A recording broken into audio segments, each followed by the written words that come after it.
All right. Okay, now we're recording. Do you have it? I'm ready. Yeah, I got the red button, the red record image. Yay. There. Hi, Sara. Hi, Steve. How you doing? I'm good. I'm having a nice day. Yeah, I'm just at home chilling out. Me too. Across the Yeah. world from you. How's Berlin? Berlin's awesome. Yeah. Nice. I like that we're doing this interview in a daytime, nighttime setup. Right. So it's like 3:30 Yeah. your time, right? Right. And it's 12:30 a.m. my time. It's gonna get dark like in half an hour here too. It gets dark super quick here in Olympia, Washington. Yeah, us too. I think Yeah. it gets dark at like 4:15. Does it get dark that early for you? Yeah, we're about 4:15 too. Huh. Look at Are us. we on the same? Is it latitude or longitude? Which one are we? Are we on the same one? Oh geez, I don't know which one's which, to tell you the truth. Isn't it that's pathetic too. I think it's latitude. I think so too. I didn't know it either. We're northern. We're northern Yeah. people now. I know. It feels good to be northern. It does. I like it. Yeah. I wish there was more saunas though, because I've heard that like in Finland, they're like in the sauna all the time. And I'm never in a sauna.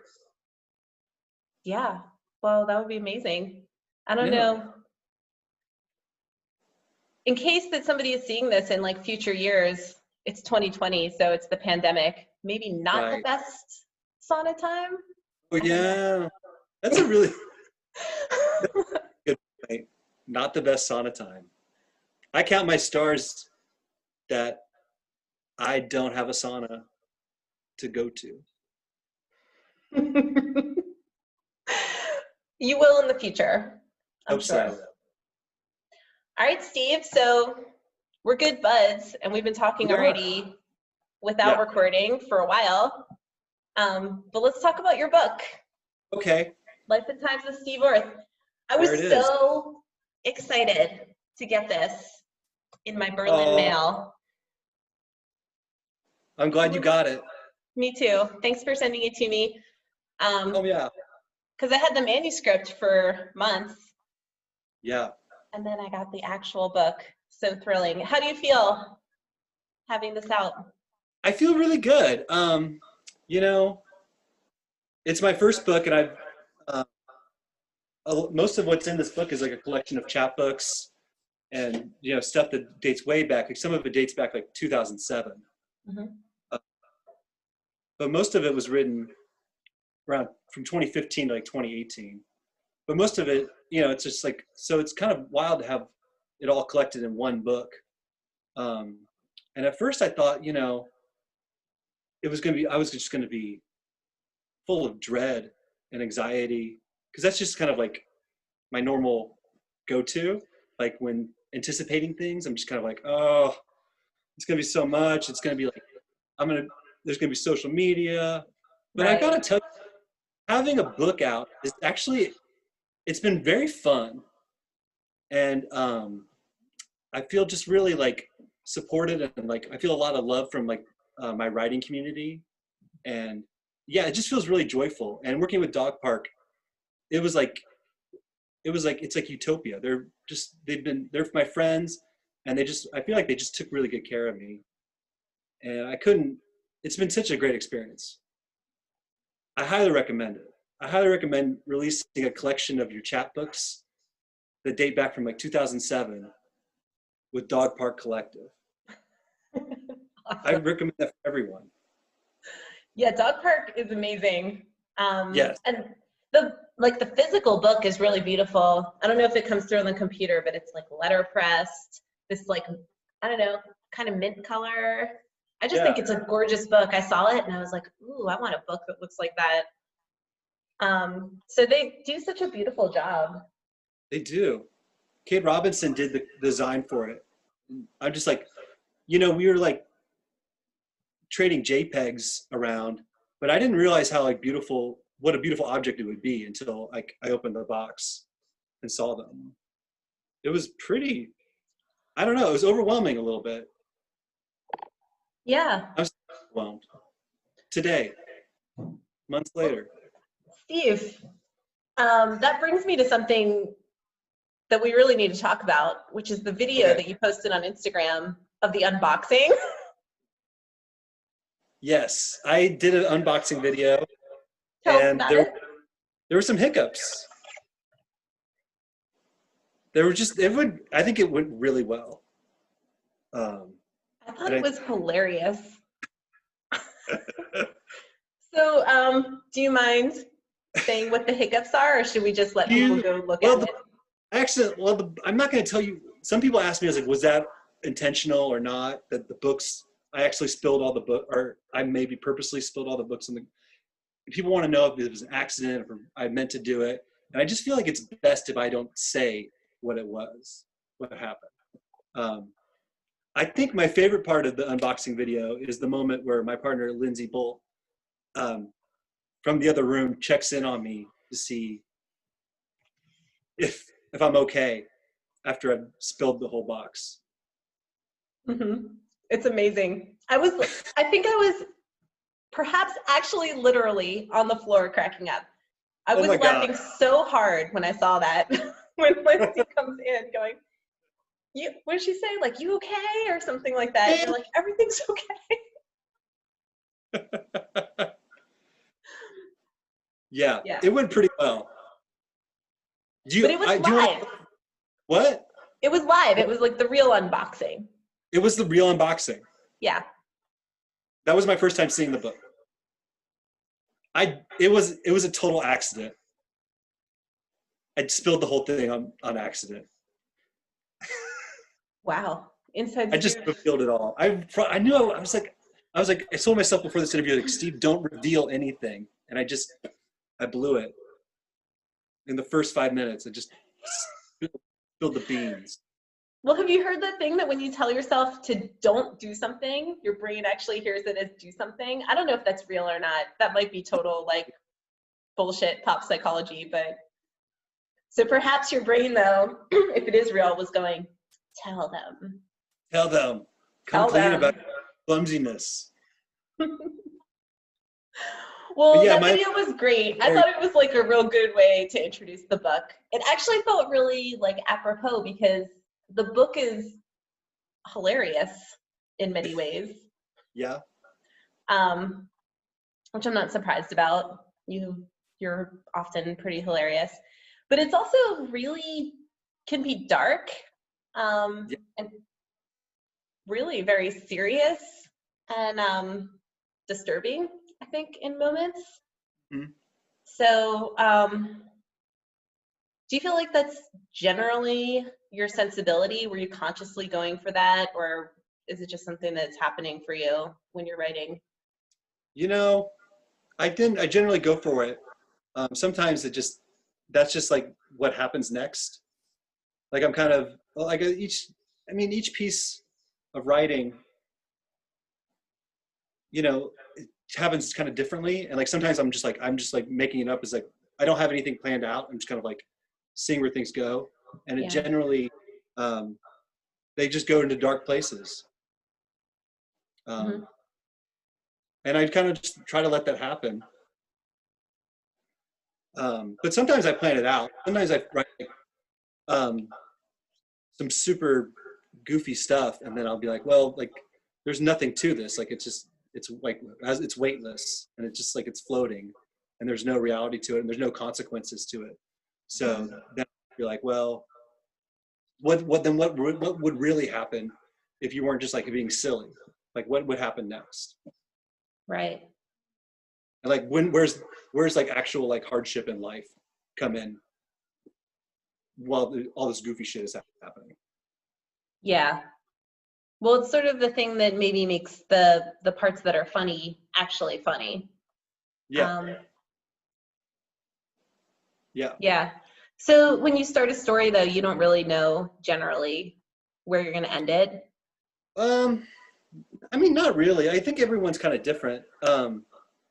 Like the Dude Boy story, I didn't really you know, there's so many plots in Dude Boy, and I really wanted to write something that had absolutely no plot in it, and then all these plots just started showing up in it, Mm-hmm. and some of the plots are darker than others,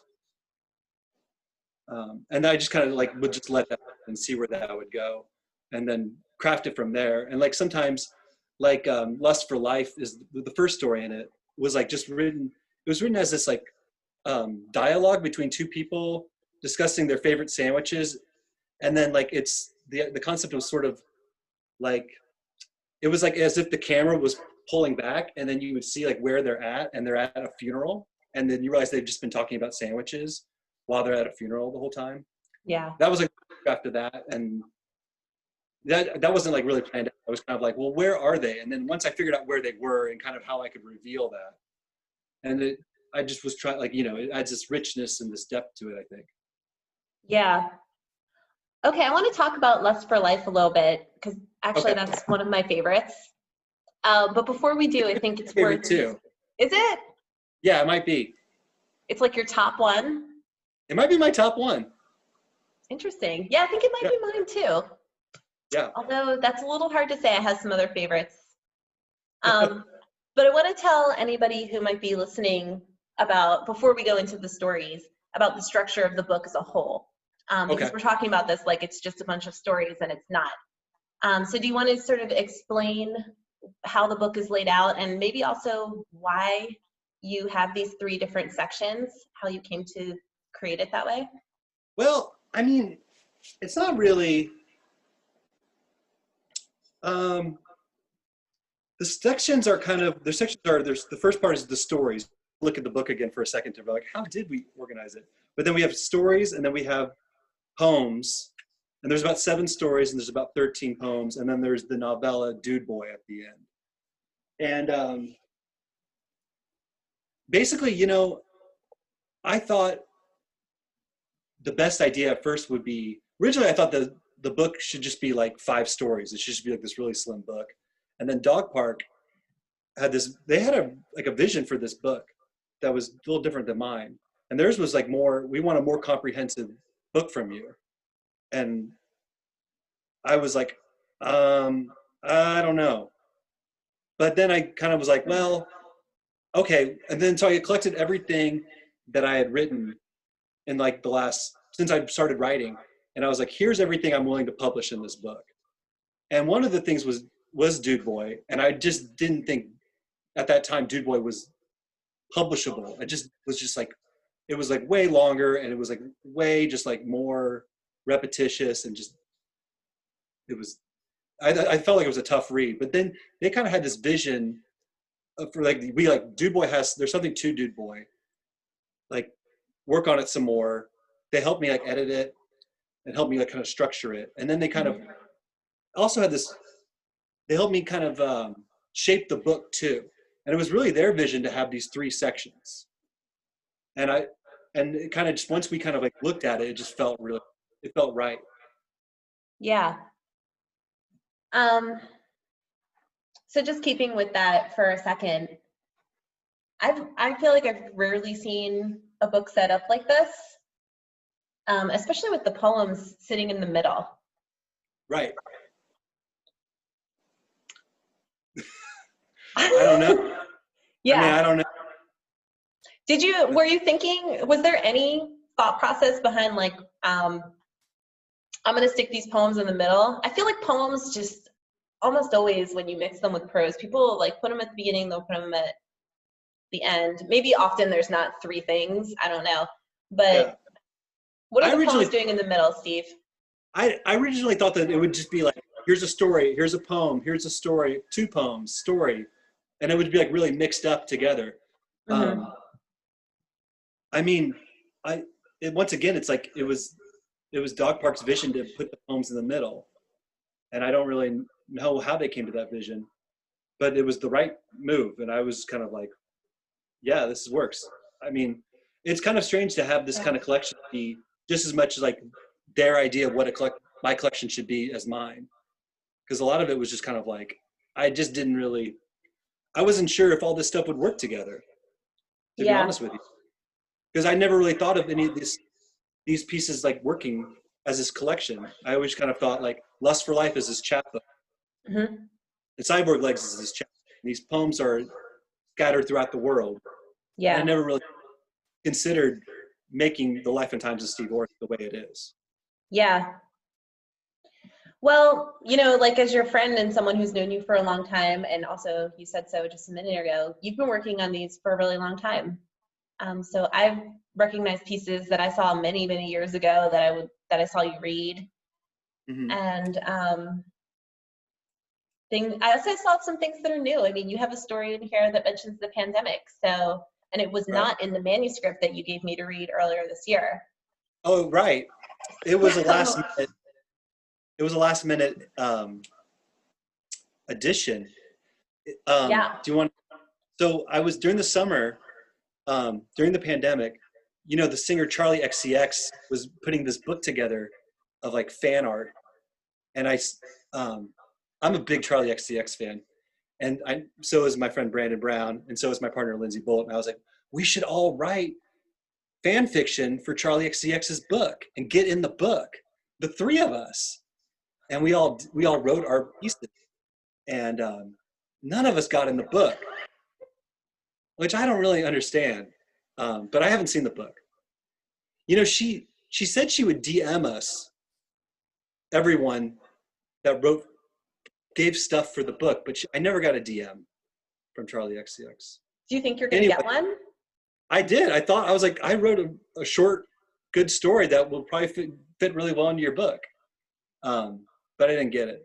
And then I was like, also, we're putting the book together at the last minute. I was like, this story totally fits into these other stories. This voice is the same voice as the other voices. And but one thing that this story I think has that is kind of missing from the book is some sort of hope. Mm-hmm. So I thought it was like a really a crucial piece to go into it. That's awesome. Yeah. Wow. Yeah, and I love that you called it How I'm Feeling Now, like just to call out the fact that you really did just write it. Right. But that's together. The name of the Charlie XCX album and the name of the book. Oh. Can you tell who isn't a Charlie XCX fan? I've never even listened to her. You would really like her. Really? Yeah, you would love it. You're not the first person who said that. I'm going to try to listen. I don't like her song with Lizzo that much. There's other songs. There's other songs. I think you would really like it. Okay, I'm gonna check it out. I'll check it out on your recommendation. Do it on my rec. I'm doing it. Do it on my rec. Yeah, it's super good. Super like smart pop. Huh. Yeah, it's nice. Okay. Lindsay saw her in concert and it was phenomenal. Oh, I think I remember her telling me that actually. Yeah, it was really great. All right, you're gonna have to tell me what album to listen to. Okay. Assuming she has more than one album? Yeah, she's got a bunch. I really like the Charlie album. Okay. It's called Charlie. All right, I'll listen to Charlie. I'll listen to it tomorrow. Yeah, give it some new dance music. Yeah. I would see Carly Rae before the pandemic, like a couple of weeks. I got canceled, and I'm still just thinking about it, like how much fun that would have been. Oh, I know. I think you mentioned that to me before too. Yeah, like Brandon kind of got me into her recently. Yeah. I resisted, but I had to give in. Yeah. Yeah, I like pop music now. Like, I'm trying to get more into it. Yeah. I don't really listen to new music. I'm trying to like stay with it. I'm trying to be hip. I can't just listen to like Bruce Springsteen all the time. I've got to know what's going on. Do you make an effort to like discover new things? I don't make any effort. No. Uh-huh. I put on like hip hop. It was called like this Spotify playlist called like Rap Caviar the other day. Oh, I've seen that one. Mm-hmm. Yeah. That was pretty current, and I liked it. And then me and Lindsay got on YouTube, and we tried to learn some dance moves. And that went pretty well. Well, to who though? To what song? What? Oh, this one song I really like called Tyler Hero. And I can remember it because Tyler Hero is a basketball player. I'm super into basketball. But I don't remember who performs Tyler Hero. And for a while, I thought Tyler Hero was the performer, the basketball player. But I Okay. was, and then my friend Turner corrected me and let me know what was actually going on. He's much hipper than me. Yeah. Thanks, Turner. Yeah, thanks, Turner. Wherever you are. I love it. Yeah. Well, we were going to talk about Lust for Life, speaking of music. Okay. Oh, yeah. Iggy Pop, Right. who does not, if I recall, make an appearance in the story whatsoever. Iggy, I mean, he's there in spirit, I think. Say more. Well, actually, you know, I think Iggy Pop's Lust for Life album has more of an influence, actually, like on the poems. Okay. Specifically, the poems My Son and I Dig You. Because I was listening to that Lust for Life album all the time at that point when I was writing those. And there's just some stuff on that album that is so stupid and like bad. And it's just like, and that's something about Iggy Pop that I really appreciate. He just will let himself write the worst song ever. Mm-hmm. And like, there's just moments of just like where it's so bad, like it transcends everything. And it's like, this is like, you couldn't, like you've gone to this extreme so much that it's beautiful. And so I was trying to write a collection of poems that were like the worst poems ever at one point. And those two poems are from that collection, where I was like trying to write, like make like trying to transcend, like I wasn't trying to transcend anything. I was just trying to write awful poems. And then these poems just kind of like became these like, they were so like bad that they became like these beautiful objects. And I was like, I just was in love with these poems. Wow. Yeah. I like I mean, that Lust for Life inspired that. Would you read one of them? I will. And I'll read I Dig You. Cool. I love that one. I don't know if I need to read the whole thing, but I'll show you kind of like where at the moment of like transcending happens for me. It's like, all right. Okay. I dig you. I really do. I like your hair. Hell, I like your everything. I want to take you out to dinner. I know a nice restaurant. I can make a reservation there. We can take an Uber there. Like at that point, I like reading the poem, like no one, for me, like, I don't want to know if this sounds like I'm outrageous or something, like, but I was like, no one has ever written a poem like this before. Like, this is just totally like this unique moment in poetry that no one would want to write something like this. Like, we could take an Uber there. I can make a reservation there. Like, that's just something I found that was so unique. And I was like, I loved it. And I had to, and I'm like, I have to make this part of my book. Is it just because it's like extraordinarily mundane and like of this moment to take an Uber? Yeah, and also it doesn't sound right. It's wrong. It sounds like really like the author is just like on this is like like I'm on this other planet. Like I understand poetry so little that like I've gone beyond poetry. And like, I don't know. And I kind of feel like in a way like Iggy Pop he does that. Like he just like is just like, I don't understand like what rock music is sometimes so much that I make it even better. Mm-hmm. If that makes any sense. Yeah, it does make sense. And actually, Yeah. I think it makes you like one of the most punk poets. Well, I mean, I don't know about that. I don't really. Punk. I mean, I put my punk moments and stuff, but I think there are some things about the punk stuff that go into this book. It's kind of like this, just like, not necessarily DIY, but just kind of like this generative feeling that if you like, and I'm not trying to like make a joke here. Like if you read my book, I really hope one thing you can feel from it, besides all the despair, I hope you can feel like the reader can feel like completely free, and that they could also write this book, and they could write their own version of the book. And like, the book is just like, I just wanted to make it, the reader, feel totally like excited to do their own writing. And like, like you see a punk band, and you're like, Yeah. I could fucking do that. Like, I wanted this book to have that same feeling. That's incredible. And it makes a lot of sense, actually, from reading the book and from knowing you.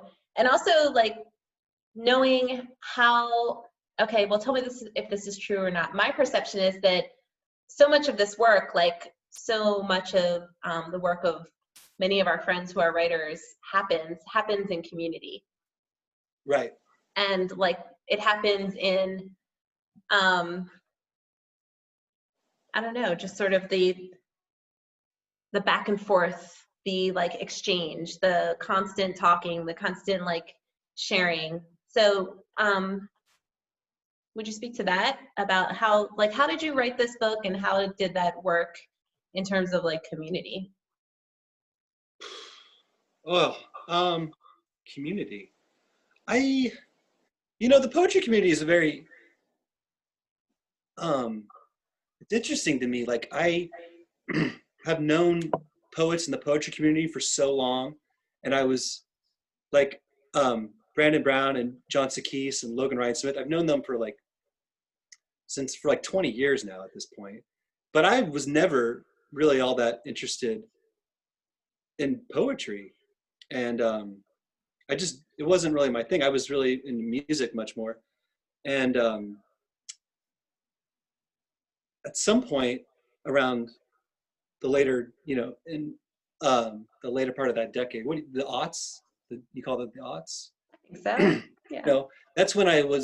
That's when Lindsay Bolton and I became a couple. And then I was like, this is just fucking inevitable. Like, Lindsay's an amazing poet. All my friends are amazing poets. And my music thing wasn't really happening. And it wasn't really like joyful for me anymore. And I was like wanting this new chapter. And then I just kind of like, once I started doing stuff for the community, being part of it, I was like, oh, this is the greatest community ever. Like, it's so supportive, it's so strong, it's fun. We learn hard, we party hard. It's incredible. And it's not just the Bay Area, it's like New York, it's all these other places. And like, I felt like I could be myself in this way that I couldn't really in my music scene. I felt like I had a community, and I think, Poets Theater was a big part of that too. Like, Kevin Killian bringing us so many people together. And then it kind of it goes back to like those punk years of like, do your own reading, make a magazine. Like, all those instincts start coming back, or they happen for the first time. And you get more out of it the more you put in. And it's just like, and it's phenomenal. It's like, right now I'm in the pandemic, but I'm also like living in a town that's not the Bay Area, and like not having the writing community that I used to have. It's way different. And like, sometimes you're working on stuff, and there's like, you think like there's really no reason to keep going, because like, who is this for? You kind of forget. But like, with that kind of community, you run into people all the time, and like, what are you working on? What are you working on? Like, you're constantly like talking about what you've been working on, hopefully. And it's just like, your culture of your life is just so rich to have that. And I feel just incredibly lucky. And I don't think I would have ever become a writer without that community. Yeah, I feel you on that. But I also like what you were saying about how you would like people to read your book, like people who aren't maybe plugged into that, who still feel that they could be like, oh, I could write something like this. So it extends even beyond the people that you know, and right. Like really democratizes writing and literature. Yeah. And yeah. Yeah. I mean, like, I just, yeah, I hope people, it's been great having this. I don't really know what I'm talking about, actually. I'm just kind of stumbling with my words now. I don't know. You got it. Wait, are you frozen? Oh, wait, we were frozen no, for a second. we were back.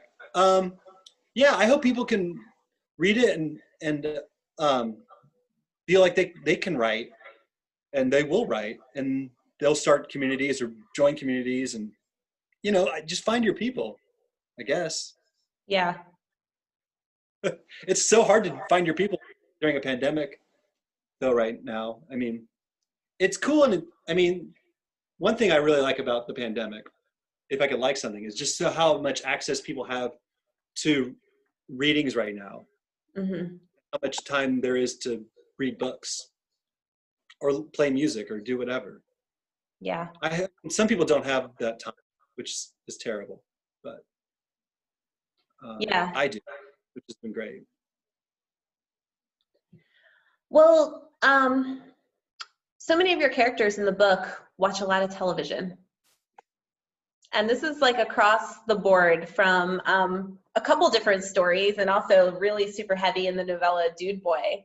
Television is constantly coming up. And it's like in Dude Boy, the main character, whose name is Dude Boy, will actually just reiterate the plots of television shows as full paragraphs, and not just once or twice, a bunch of times. So can I ask you just to talk about that and about television in this book? Yeah.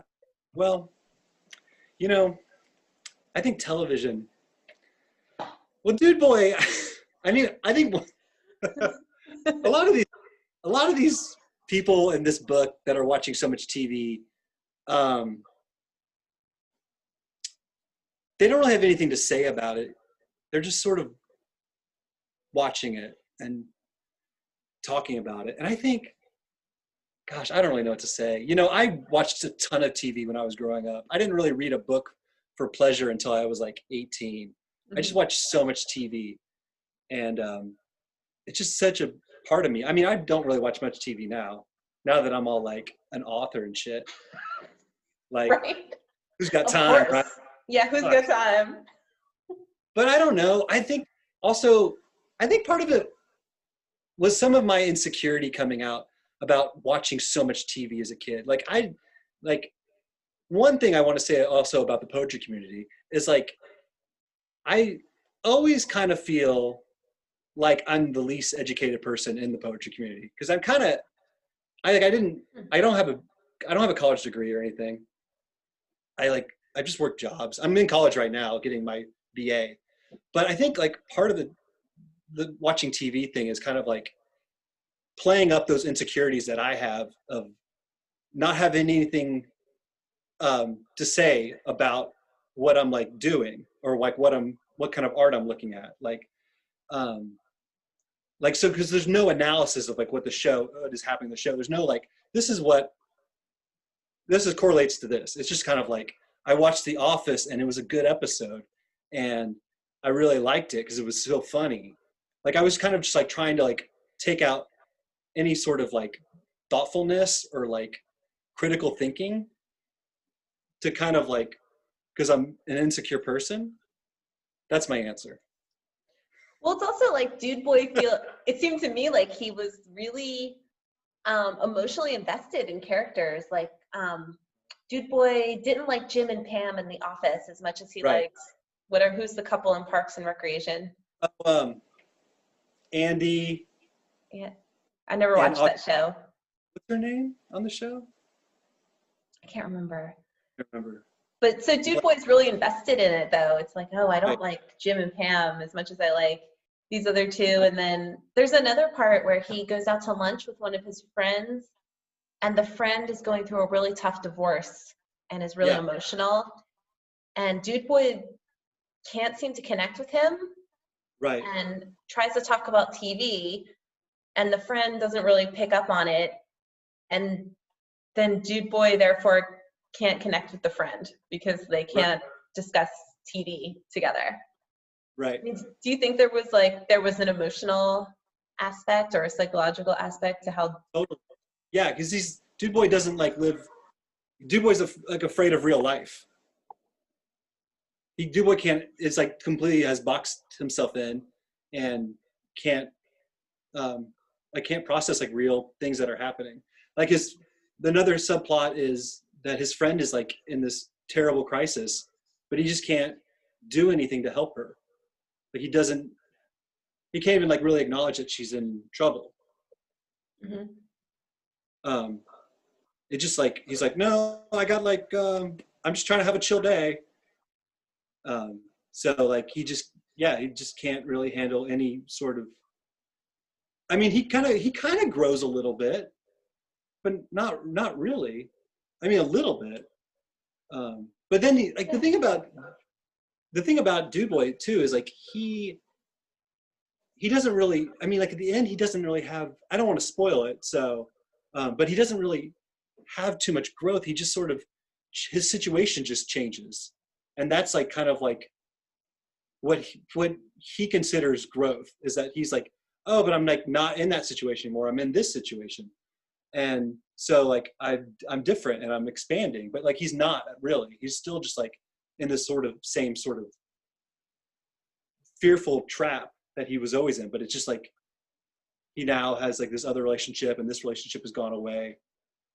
Mm-hmm. So yeah, it's just like, I think it's like the TV is just like him not wanting to be a participant in life. Yeah. I thought it was a really extraordinary way to talk about somebody who's seems kind of depressed. Yeah. Du Bois is definitely depressed. He's definitely like he's definitely stuck, and he's not even like going nowhere. He's just super stuck and can't move. Yeah. But like the prose and the feeling of the book doesn't have a depressed vibe, you know? Right. It doesn't, I picked up on his depression through the way that he speaks to the reader, but it's not a downer in the way that it's written. Yeah, there's still like, I think one of the keys to this book being successful is that there's still like a lot of joy in the book. And Du Bois can experience joy, and like brings joy to his situations, be it like trying to wait for headphones, which is a plot, trying to make a big lasagna, like trying to like navigate these ways for him to fit into life. Yeah. Yeah. That reminds me, I wanted to ask you about the headphones.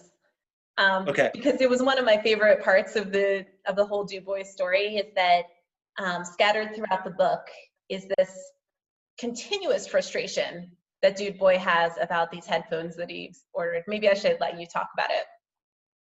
Yeah, Du Bois, he thinks he needs some headphones and does some research, and then he orders the headphones, and then the shipping takes forever, and then they get delivered, but they're not delivered. They just get marked delivered, and the headphones are missing. So then he's got to open a case with Amazon, and then he's got to like try to get his case figured out. And then he's like, then the headphones ship again. And then finally the situation gets resolved. Yeah. That's a main subplot of Du Bois. Yeah. Yeah, it shows up throughout the 40 something chapters that you have here, and is only resolved at the end. Yeah.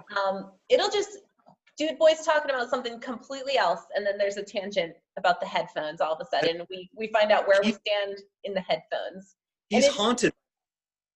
Oh, go ahead. I'm sorry. He's haunted by them. He's haunted by the headphones. Do you know why? Well, yeah, I mean, I think it's just like, Sarah, I sometimes get haunted by headphones. Like sometimes I'll just like put so much energy into researching this. I'm trying to think of something. Oh, okay. I recently, because of the pandemic, did we already talk about this? But okay, I decided I'm going to start playing video games. Right? So I've been doing a lot of research into video games, and like, I think the Nintendo Switch is definitely the one I want to get for a console. But then like, okay, great. That's figured out. But what game am I going to get? So today, what I did this whole morning was I was on message boards and I was on like review sites and watching YouTube videos, trying to figure out what is the first game I'm going to get for this console. And I've narrowed it down, and like, it's just like, it's this thing that I have to distract me, to kind of keep my brain occupied. It's like this kind of cross between being asleep and being awake, and constantly thinking about what game am I going to get, and like learning so much about all the games so I make the right choice. And then when the game finally does show up, I'm just like, oh, whatever, I don't care. And then I'll get consumed by something else. Yeah. And I think a lot of people act that way. Like, I know when like I was really like, I was working as a bookseller, I would get obsessed with finding certain books for some reason. I would just be like, I have to get this. I would think about, and I would love to just think about it all the time. And I was that way when I was like 16 and like going to music stores and like trying to find CDs of certain bands.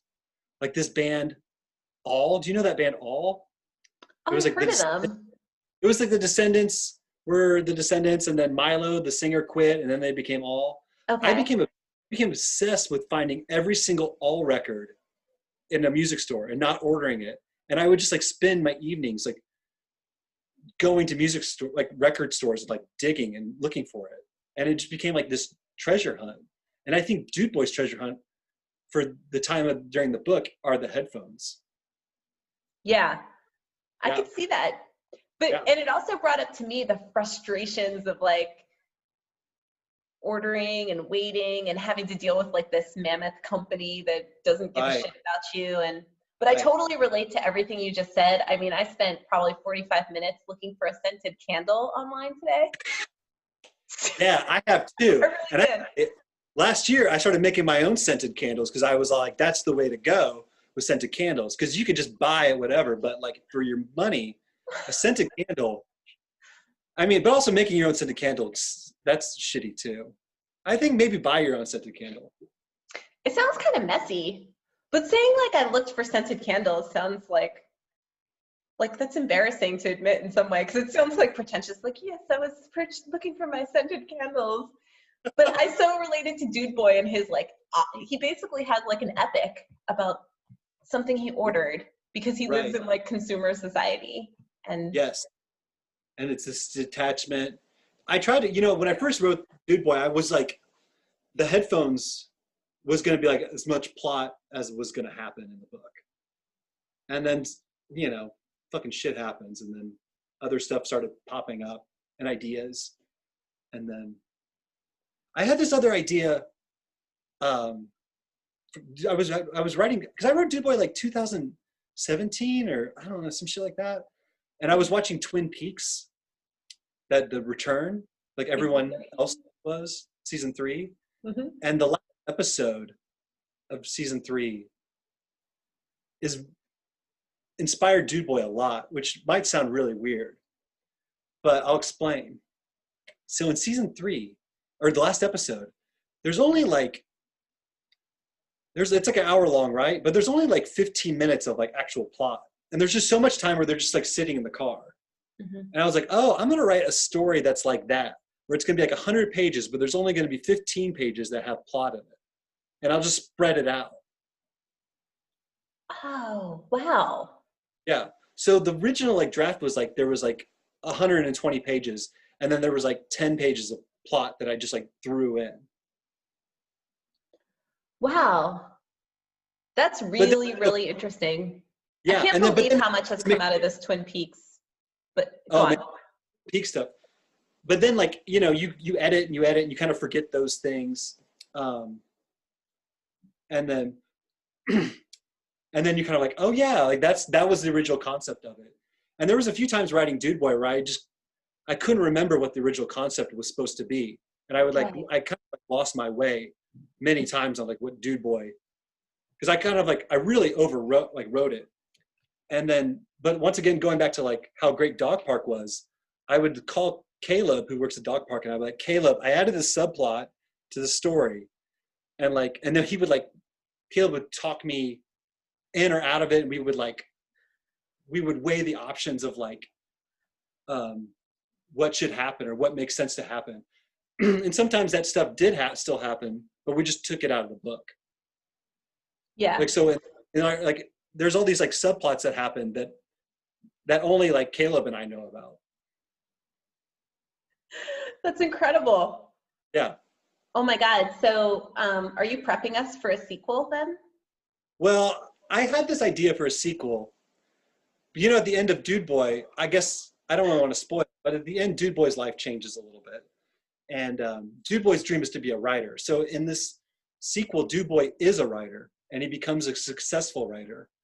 But then he becomes a pretentious asshole. Oh no, Dude Boy. Yeah. And then he has to kind of like, so we kind of just see Dude Boy being rude to people and like thinking he's really, you know, it would be good for his, it's just like this weird arc that he goes through. But I'm probably not going to write it. It was just an idea I had. And it would all take place in Australia. It would be called Dude Boy in Danger Zone. No, wait, it would be called Dude Boy in the Outback? Dude Boy, I don't remember. Dude Boy in the Danger Zone? And it would be like a... Steve, you gotta write it. Are you kidding? No, I don't know. I don't know. I Dude think Boy in the Danger Zone is, I know it's going to be my favorite book. Yeah, it would be good. It would be good. We'll see. I don't know. Great. Go on. Oh, I think that's all I got about Dude Boy, the Danger Zone. Oh my God. Well, I have so many other questions. I think we're going to do a long interview. What do you think? Okay, I can do it. Let me take a drink. I can do it too. I'm having fun. Okay.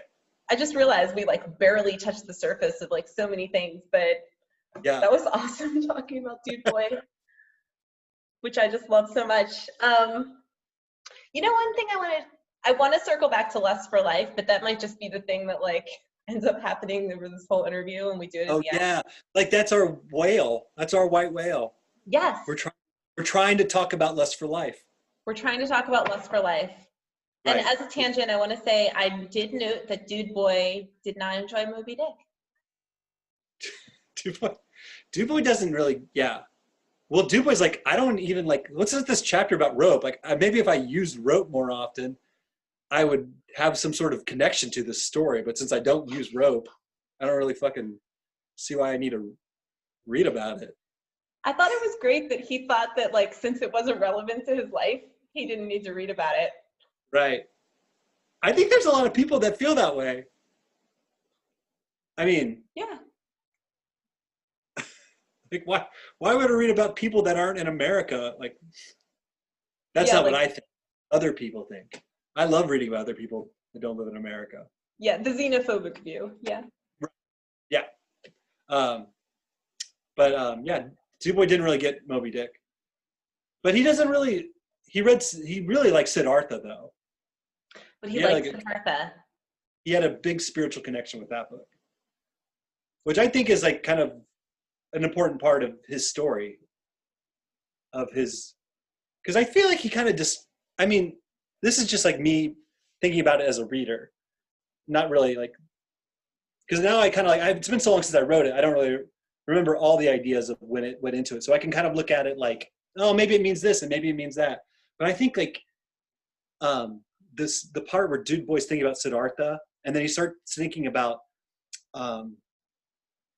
watching television and how television is like him tending the river that Siddhartha do, where it's like this thing that's always constant in his life, but it's always different, but it's always the same because shows are very similar. I think that's like a very profound moment for him. Mm-hmm. Maybe. Yeah. Yeah. I thought that was actually a really great part of the book. Yeah. Yeah. And he also says it like, I mean, one of the things I really like about your style of writing is that it's completely unpretentious, but it also doesn't make fun of its own characters. It doesn't make fun of its characters. It doesn't make fun of anyone. Actually, it's really respectful. Never thought about that. I think Yeah, I don't know. I just thought about it like on the fly just now, but like so much comedy stuff, not that this is only comedy, but there are parts that are funny. And Right. oftentimes funny stuff is at someone's expense. And I don't feel like that really happens in this book. Yeah, I don't think so either. I think you're right. I think it's pretty respectful. I I don't did like want, oh, go I ahead. don't like bullies. Not a fan. I don't even like pranks. I'm not into that. How come? Well, I just think it's like if you were to like I don't know. I just don't get like if you were to put like what is the thing where you put saran wrap on the toilet and someone pees on the toilet? So mean. Like I just don't really think that would be I just think that would be ruin someone's day. Yeah. Like I don't see how I could get any joy from watching someone pee on with some saran wrap. Like and also like am I in the bathroom? Like I'm totally invading their like I'm not even gonna see it. It's So what I'm horrible. just like It's cruel. I'm in the other room and I'm just like listening to them like yell. Like how I just don't see why I would do that to someone or who I would even want to do that to. Because if you really don't like someone, like that's you don't want to do that. No, you just ignore them forever. Hey, Like you just don't make them get, part of your life. get them out of your life. You just Yeah, get you to talk. don't make them pee on saran wrap. It's Yeah. So that's what my book's really all about. It's about no saran wrap on the toilet. that's the theme I picked up on.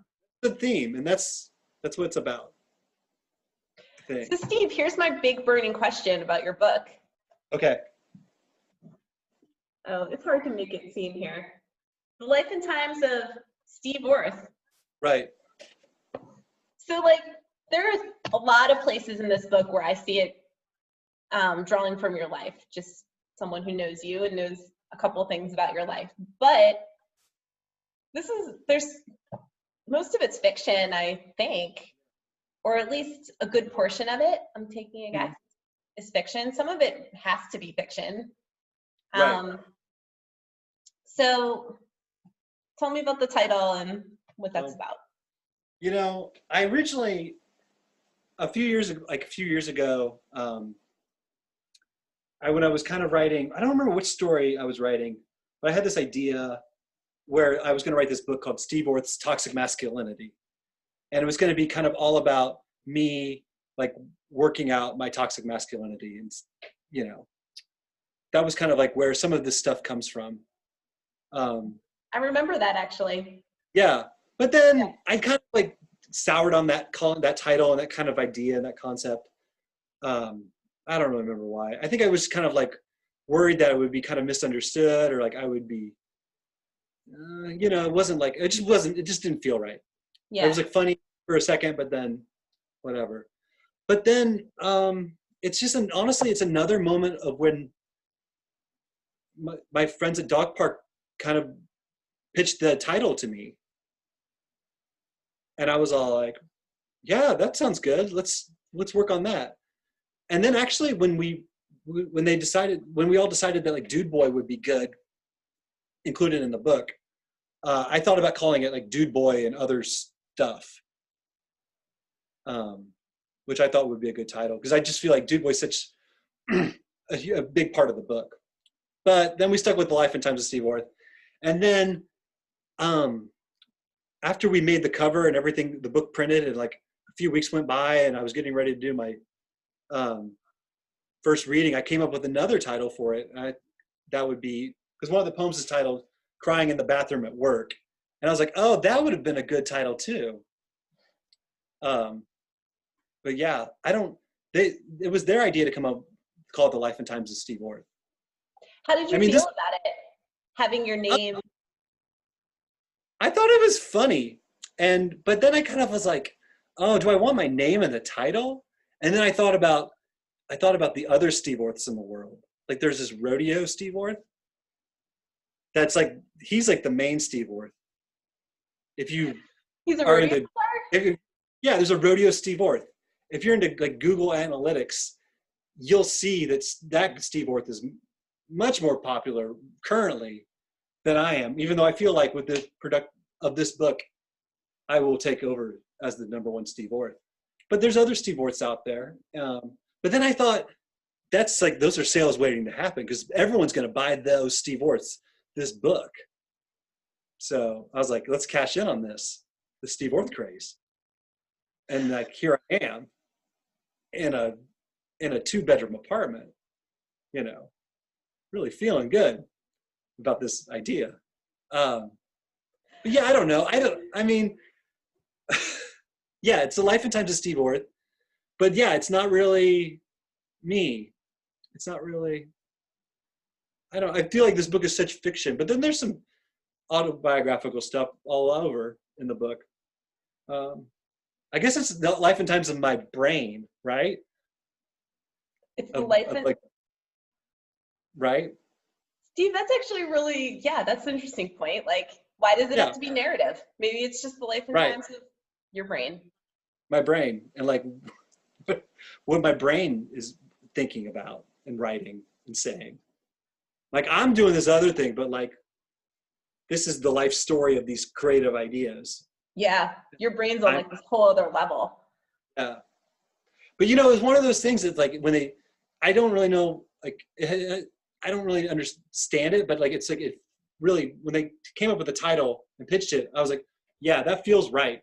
That feels like for this collection and for like where I'm at in my career, like this is kind of like this good, because a lot of times this will be the first people hear of me or read me. And I was like, this is kind of like a nice way to introduce myself. It's like I guess like a self-titled album or something, like McCartney 2. Yeah. You know, McCartney. Yeah. Okay, well, that's awesome. I want to talk about Whole Foods. Okay. Do you actually ever say the words Whole Foods in the book? I can't remember. You talk about the grocery store a lot. Right. Whole Foods gets referred to in The Pisser. Okay. Or The Pisser. But yeah, there's a lot of Whole Foods in the book. Yeah. Du Bois also mentions Whole Foods, working at Whole Foods. Do you want to talk about Whole Foods or grocery stores in general and why they're there? Yeah, I guess I should say something about Whole Foods or grocery stores. I worked at Whole Foods for 8 years. And it was very odd. It was a long time. I got kind of stuck there, and I kind of got into this like weird like middle management thing. Also, I should say I started working at Whole Foods during the financial collapse. I was like working as a coffee shops and bars, and then like I found myself unemployed, and then the financial collapse happened, and like all jobs, like I couldn't find a job anywhere. And then my friend Ellen got me a job at Whole Foods, and my plan was like go to school and work at Whole Foods, but I couldn't really do it. I was just like so broke, and I was scared of student loans, and so I just ended up working at Whole Foods, and I ended up like getting in like this middle management world. And then but then I was also like being part of the poetry community, and I felt like so many people were asking me all the time, like, what you work at Whole Foods, like, tell me about Whole Foods. And everyone was always, I felt like, kind of asking me about Whole Foods all the time. And I was like, I think I need to write about Whole Foods because all these motherfuckers want to hear about Whole Foods. Not that they're motherfuckers, they're lovely people. But so that's kind of like what started me writing about Whole Foods, because I just felt like that's what everyone wants to know, like, about Whole Foods. And then I wrote Cyborg Legs, where I work on May Day first. That was the first piece I think I wrote about explicitly about Whole Foods and working there. And then from there, like, then I wrote like Cyborg Legs, which is about Whole Foods. And that's kind of when I wrote Cyborg Legs, like that's when like I feel like my writing completely changed. And I kind of like stepped into this new world for myself. And I kind of was like, I was kind of like, I'd been like writing a lot of poetry, but I kind of felt, I just couldn't figure out I couldn't figure out my identity. And then Cyborg Legs helped me figure out that identity a little bit and helped me kind of like find voices and characters. And so like, I mean, do I regret working at Whole Foods for so long? Like a little bit, because it was just such a large part of my life, and like prime years of my life, like those like late 20s when I was probably at my smartest. But it kind of like led me to meeting some really interesting people and like understanding like the world in this way that I don't think I would have understood. Understood a lot of class stuff, and like understand like what it means to work at Whole Foods when you're 22 and what it means to work at Whole Foods when you're 38 is really different. So yeah, it kind of gave me this like really, this like strong backbone. I feel like I'm saying it helped me be working at Whole Foods, but I would have written probably better stuff if I wasn't working at Whole Foods too. It's hard to say. Hard to say. I mean, I kind of feel like I want to disagree with you on that point, because so much of the stuff that you wrote, based out of like having worked in those kinds of service jobs, I mean, you walked away with like brilliant stories. Cyborg Legs is one of my favorite ones. Yep. Speaking, I already said Lust for Life is one of my favorite. Cyborg Legs, I think, is like really, really interesting because it starts out with the narrator being like the checkout person.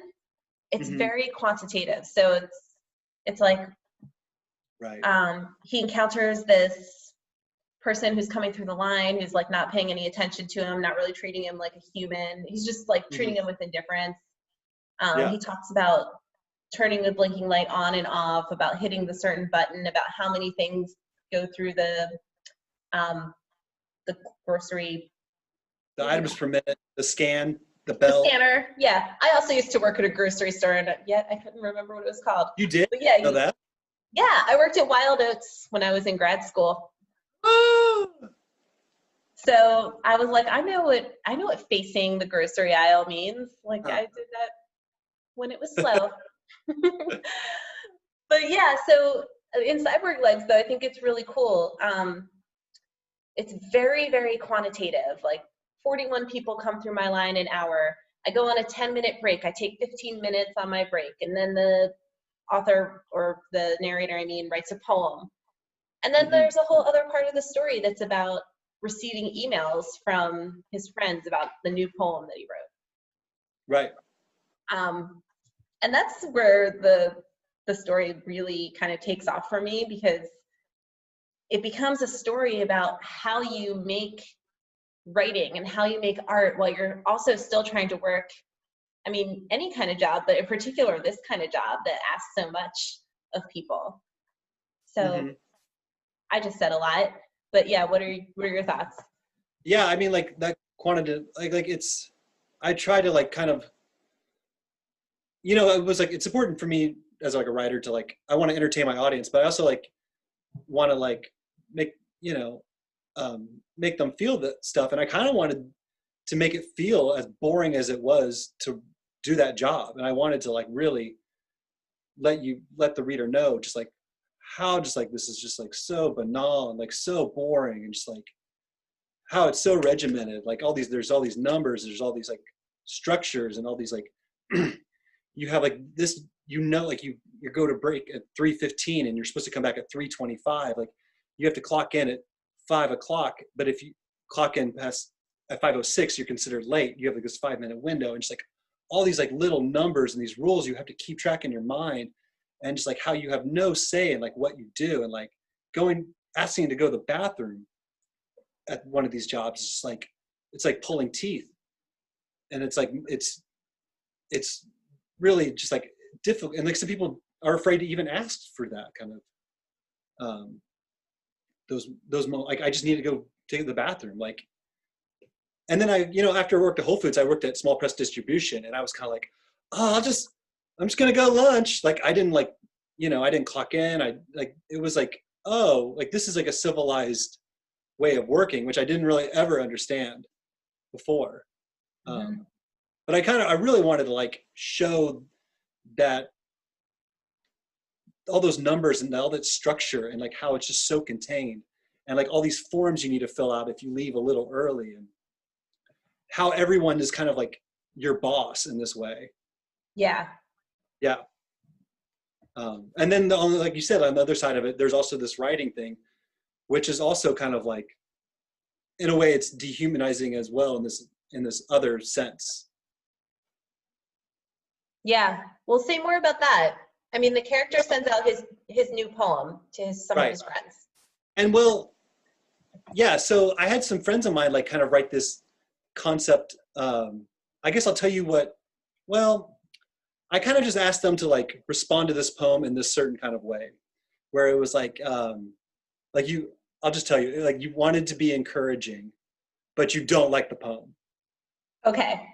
So So like that's you asked them to sort of participate in the story without. right. Okay. So I'm like, I want to send you this poem, and I want you to write a thing that's encouraging, but you don't like what this poem is. So, because I kind of, I think a lot of us as writers, especially like when writing poetry, it's like we send it.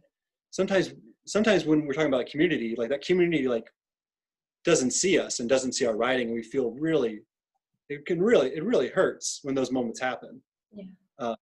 It's like more invisibility for you, not you, like me, everyone, like when those moments do happen. And those moments do happen where like you're trying something and no one really gets it, or get the time that you want for it.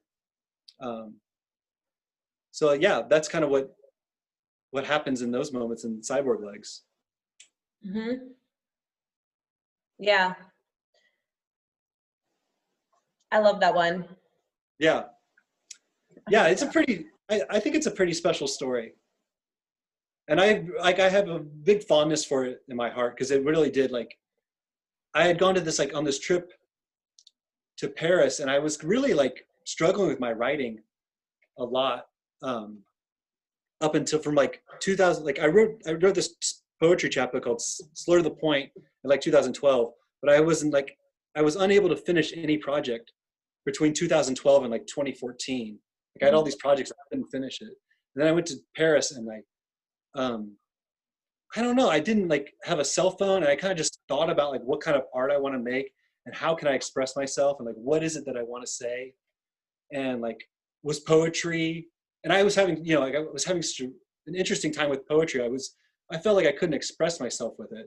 And so I think like Cyborg Legs is like being unable to express like yourself, and feeling like invisible, and like feeling stuck. Mm-hmm. And so like when I came home from that trip, I like wrote that story, and then I was like, oh, like I suddenly was like, I discovered a new way for me to write. Yeah. And from there, I kind of like, I had this like I had this new identity and this new voice, I felt like. You might have already said this, but if you did, I missed it. What year was that? I think it was 2014. Okay. Yeah. Okay, interesting. Well, I want to talk about Lust for Life soon. Okay. Now it's becoming a joke. But before we do, I want to talk about Kevin Killian, whose picture's behind you. And, I know you were close with Kevin. That's such a great... Do you want to just tell me a little about that picture? I've never seen that before. Okay, well, this is a picture. I can't remember who took the original photograph, but after Kevin died, I was going to a community college around here in Olympia, and I was in a Photoshop class, and I started, in my off hours, I started like making, just to kind of think about Kevin, I started making all these like Photoshop images like that of Kevin, and just to kind of help myself think about him. And I had this one where it's like his face, and there's like all these like unicorns, and like there's the moon, and like cool smoke. So I was trying to like practice all these Photoshop techniques and also kind of help mourn Kevin. And That's amazing. yeah. Oh my God, I feel like he would love that. Yeah, I hope so. It really helped me. Yeah. It still helps. Do you feel that, well, in what ways was Kevin an influence on you as a writer? I think, going back to like feeling free, I think Kevin like really helped himself and other people get free. Like just extraordinary. And like just like the fun he would have. Like he would have like his serious poems like Argento series. And then he would like have these crazy plays that were just like outrageous and super fun, and like the pressure's off, like we're doing this other thing, and like and just embracing community and like introducing people. Yeah, it's kind of I kind of like would see him and like that's like, I want that. Like I want that kind of role in life and that lust for life. Mm-hmm. Yeah. Yeah. Well said. And just so tireless and like so generous. Like I still don't know how he was able to produce so much work, like the Amazon reviews, and he would read everyone's writing and like think about it and like actually like comment on it in like really specific ways. And I mean, I don't know about you, but I felt like Kevin was like one of the first people that like took my writing seriously. And like his approval gave me so much confidence and so much bravery. Mm-hmm. I think that's so real. And I've heard that from a lot of people. And I also, just stand in awe of it. Like, I don't know how he did it. I actually don't know how he literally found the time to do it, I don't either. what he did. Yeah. And apparently with Krupskaya, he would write like the rejection letters. Mm-hmm. He would like, they probably got tons of books sent to them, manuscripts sent to them. And he would write like really long, like thoughtful pieces about their work. Yeah. Extraordinary. Yeah. He's totally extraordinary. Well, I love that he's present here, and I've been looking at him kind of behind you this whole time. So I wanted to bring him up. And you dedicated the book to him as well as to Parker Zane Allen, who I'm not familiar with. Yeah, Parker was a friend of mine. Parker passed away when he was 26. And he passed away of cancer. Just so young, terrible. Parker was a phenomenal writer. He was fantastic. And we had a memorial reading of some of Parker's work. And that's how I first actually met Kevin, Kevin took the time to come and read at Parker's memorial reading. It was at the Makeout Room in San Francisco. Wow. Yeah. That's awesome. Yeah. It's amazing. You just like scratch a little bit into these dedications and I know. A whole world opens up. But yeah, Parker was like a really great friend and someone I really miss. And it felt really good to dedicate the book to him. Awesome. Cool. Well, while we're on the subject, I wanted to ask about some of your other writing influences for this book. Just off the top of your head, like it doesn't have to be exhaustive. I know there's many people. Yeah, there's lots of people. Lucia Berlin is one, and James Baldwin is one, and Murakami's one. Let's see, who else? So many. Philip K. Dick is in there. Lust for Life, to kind of circle by Lust for Life, was really influenced by Kafka. Huh. Because like I was saying earlier, Lust for Life had this kind of structure of these two people, and then the camera pans out, and then you see that they're at a funeral. And I was kind of stuck with that mode for that story. And then I read this Kafka story called Description of a Struggle, which is, I don't think people really know it that well, but once I read that, I was like, oh, it's like about these two guys who they meet at a party and then they go on a walk. So I was like, oh, so my guys will meet at the funeral, but then they'll go on a walk. And like, once I had that story, I kind of like everything really lined up. Wow. Yeah. Wow, that's so interesting. And like the original, there's so many like things like Kafka's kind of this person that I always kind of like go to whenever I'm not sure of what to do next. I'll just like read some Kafka and I'll be like, I'll get it figured out. Like Cyborg Legs was like one draft was like really silly and like really like more goofy. And then I read some Kafka and I was like, let's try taking all of the jokes out of Cyborg Legs and see how it feels. And that's kind of where I got that tone a little bit. Wow. Yeah. Well, should we talk about Lust for Life? Yeah, let's talk about it. Oh, I want to talk about the brothers' property too, if we have time. But we're on Lust for Life. I mean, you brought up the walk. Yeah. So one of the characters. So as you said, you mentioned the sandwich, which is kind of the central part of this story, and one of the characters' names is the sandwich guy. Right. I feel like this story is so fascinating because it starts off in one place with such a weird mood of this guy eating this humongous sandwich that he could like barely get into his mouth. The Dagwood. The Dagwood. That's right. And also there are multiple sandwiches. At some point, I forgot what notebook I have it in. I started writing down all the sandwiches that you mentioned. Right. Because you mentioned a number of different kinds of sandwiches in the story. There's like 6 or 7 sandwiches. Yeah. This person's like a sandwich aficionado. Yeah. That's his passion for some reason. He's really into sandwiches. He just like, there's a moment where he's like, oh, you're going to Miami. He's like, yeah, I'm fucking excited about the sandwich I'm going to eat down in Miami. And like, oh yeah, cool. So like, what's Miami like? And he's like, well, and then he starts describing the sandwich. And the guy, he's like, no, like Miami, the city. He's all like, I don't fucking care about the city.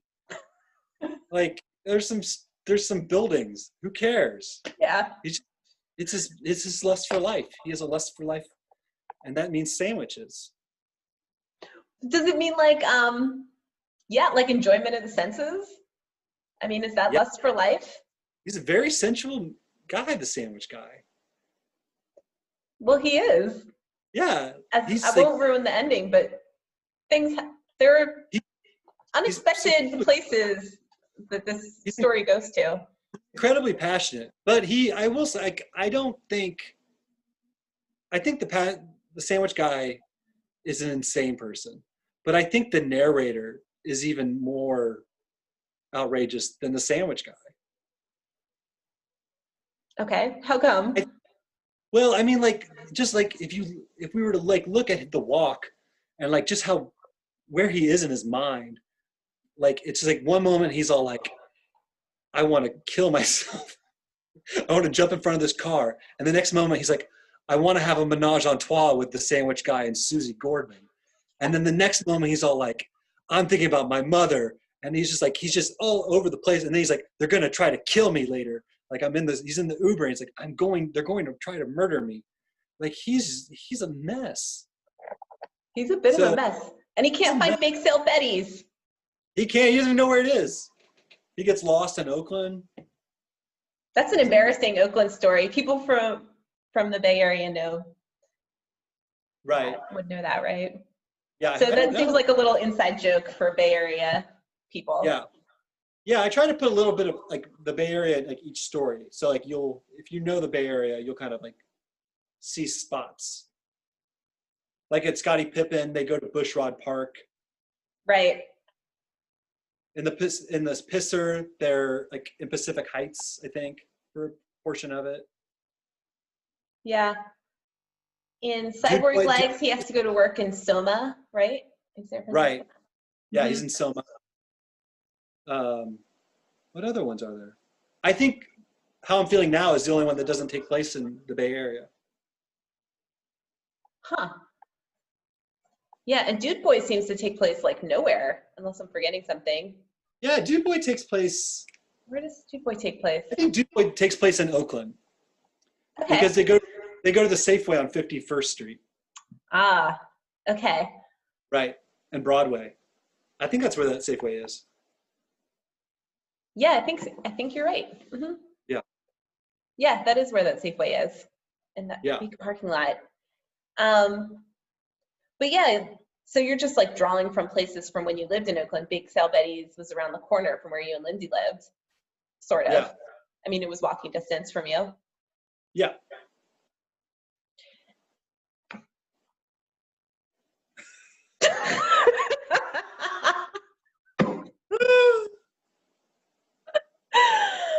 Yeah, I had no follow-up to that. I was like, wait a second, where am I going with this? No, I had this, you know, and when I was like 13, I read Circus Magazine. You know that magazine? Mm-mm. It was like a heavy magazine. And there was this interview with Lane Staley from Alice in Chains in the magazine. Okay. And I think about this interview every week of my life. And all the questions in it are yes and no questions. And Lane is he's just like, yeah, no, yeah. And they're like, do you want to elaborate? And he's like, no. And then at one point he's like, all right, so what is the difference between headlining and opening? He's all like, you play longer when you headline. That's it. That's like the most he says in the whole interview. Wow. It's phenomenal. That's incredible. Yeah, I think I set you up for that, for you to like relive the Alice in Chains moment. So you could just be like, yeah. Yeah.